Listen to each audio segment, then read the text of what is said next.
Okay, guys, so I'm in another mood to be making multiple videos today, as April 10th when I'm recording this, so let's talk about some more slasher movies. Now, I'm not going to be talking about the Nightmare on Elm Street movies, actually, I'm still working my way through those, but I'm still going to be talking about the Hatchet movies. I kind of discovered these movies purely by chance. I was just going through my Amazon browsing history and seeing what was recommended, and I saw the first Hatchet, read a quick synopsis of it without spoilers, decided it was worth giving a look, and then I started viewing these movies. And ultimately, I was pleased, but they've all got their problems, let me tell you. The first movie, I liked it. It didn't feel scary, but it did feel tense in a couple of situations as I care for some characters. The backstory for the villain, and I thought was reasonably creative. It was kind of different. The characters, even though they were kind of stupid, and this time for once, I actually liked the stupidity of them because just made me laugh, it made me care for the more important ones. And the death scenes, even though they were exactly like death scenes done in the Friday the 13th movies, for some reason I find myself liking it here. I don't know. Maybe it's because even though this character has Jason's deformity, he has a lot more closer to like Michael Myers' intelligence. Maybe that could be it. But then again, I do think Michael Myers is more medicine than Jason is anyway, but whatever. I'm not trying to get in a war between characters here. And there's not much else I can really say about the movie. I thought it was fun, and I'd be willing to see it again once a good amount of time has passed. What the heck did I rate it on Amazon? On Amazon, I rated it 5 out of 5. Here, I think I'd say 4.5, I think. Just because I don't think it's worthy of a 4.8 or a 5. Might drop it a 4 later, I'm not sure. So then, moving on to Hatchet 2, I thought that this was a very good sequel, and it had some more good pros to it than the first one had, but it also had more problems with it, because, okay, first of all, obviously this time it's not just a bunch of random people going in there, it's the A-team coming in to combat Victor, but they quickly turn into just another bunch of random people doing stupid acts and getting killed off in the exact same way. That was really disappointing to me, because I was expecting them to take a good stand against Victor, even though I was sure that a bunch of them were going to get scared out of their wits. Now, had they had a moment with, what the heck is his name? The guy that plays the, mortician guy in half of the Final Destination movies, had they had, him have one more line of dialogue stating that he has a personal problem with every single one of these people in the past, then it would be justified. But yeah, that was annoying.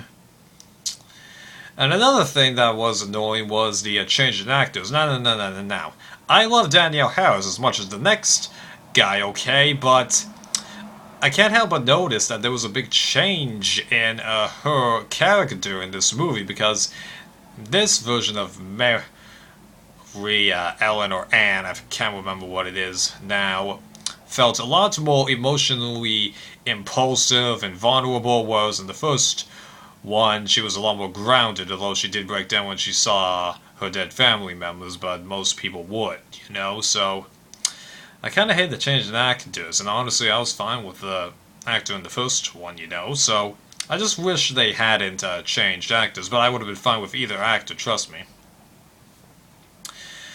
But even though I had those flaws with the movie, I liked it because I felt like these characters were a lot more entertaining to watch, even though they did die just as stupid. Lee, I thought the film did a couple of interesting twists, although that last one was really unnecessary. And it was a lot more gorier, a little bit more realistic, and I enjoyed it. I'd say a 3 out of 5 critique, but 4 out of 5 personally. And then we get to the third one, and talk about dropping the ball, huh? Because this one, in my honest opinion, sucked. Now, I did kind of enjoy it, but the problem was, it didn't feel as tense in most of the situations. I wanted the people to die in this movie like I did with them and the others, but here I wanted them to die because they really were stupid, and when they go, just going, yeah. Whereas in the other ones, I was like, ooh, and ooh, oh, ha ha ha ha. You know, I'm just like, bye, bye, bye. Yeah, you should have seen that one coming. You know it's bad when I do that. I did that for most of the Friday the 13th movies. Also, why the heck is the swamp suddenly a lot more brighter? What, is there just simply less fog that day? I mean, like, how can you go from a swamp that has a whole bunch of plants, you can't see more than 10 feet in front of you except the one very ominous path leading into the black clouds. Here you can see for 50 yards in all directions, and it doesn't feel scary. And the house totally changes. Before it was a house, here it's just a shack. Huh?